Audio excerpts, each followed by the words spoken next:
আসসালামু আলাইকুম এভরিওয়ান, নিপু লাইফস্টাইলে সবাইকে স্বাগতম। আজকে অনেকগুলো ভর্তা আইটেম করেছি। শুটকি ভর্তা, খাকরান পাতার ভর্তা, তার সাথে করেছি আমি পটলের ভর্তা। ভর্তা দিয়ে ভাত খেতে ইচ্ছে করছিল, তাই যে দেখেন প্রস্তুতি শুরু করে দিয়েছি। এখানে খাকরান পাতা নিয়েছি আমি 2 মুঠা, আর এখানে মানহার জন্য একটু ভেন্ডি ভাজি করব। কাঁচা মরিচ, পটল সব কিছু আমি একসাথে ক্লিন করে নিয়েছি। এখন এই যে দেখেন আমার পটল সিদ্ধটা আমি বসিয়ে দিয়েছি এখানে, আর খাকরান পাতাটাও হচ্ছে। এখানে কিন্তু আমি পানি দেইনি, খাকরান পাতা থেকে পানি উঠেছে। আর অনেকগুলো শুকনো মরিচ, এটা দেশি শুকনো মরিচ আমি ভেজে নিচ্ছি। এটা দিয়ে আমি শুটকি ভর্তা একটু লাল লাল করে করব বিদায়, একদম ভাজি নাই।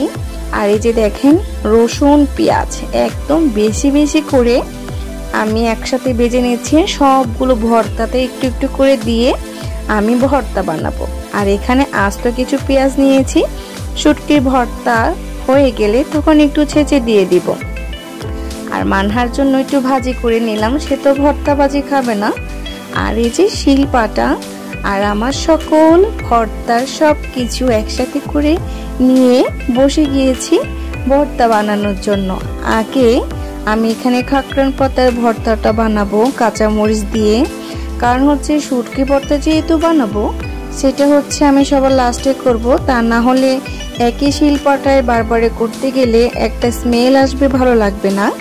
আপনারা যখন অনেক ভর্তা করবেন তখন প্রথম আগে শুটকি ভর্তা কখনোই করবেন না। এটা কিন্তু ছোটখাটো একটা টিপসের মধ্যে পড়ে, আপনাদের উপকার আসবে। আর এই যে দেখেন আমি এখানে ভর্তা বানানো শুরু করে দিয়েছি। আমার ভর্তাটা কালারটা কিন্তু অনেক সুন্দর এসেছে, একদম সবুজ সবুজ, যেটা আমি চেয়েছিলাম। আর হচ্ছে এখন বানাবো আমি শুকনো মরিচ আর ধনিয়া পাতা দিয়ে পটলের ভর্তা। এইটাও কিন্তু খেতে খুবই সুস্বাদু হয়। আমি কিন্তু পটল সিদ্ধ করে হালকা করে বেজে নিয়েছি। আর এই যে দেখেন পটল ভর্তা, শুটকি ভর্তা, খাকরান পাতার ভর্তা রেডি। আজকে পেট ভরে ভাত খাবো, কি বলেন? তাই গরম ভাত আর ভর্তার সাথে উজুরি নিয়ে বসে গিয়েছি। বলুন তো কার কার জিভে পানি এসে পড়েছে? চলে আসুন। আর ব্লগটি যদি ভালো লাগে অবশ্যই লাইক, কমেন্ট, শেয়ার করে যাবেন। আর সুন্দর একটি গঠনমূলক কমেন্ট করে যাবেন। ভালো থাকবেন, সাথে থাকবেন, সবসময় সাপোর্ট করবেন। আল্লাহ হাফিজ।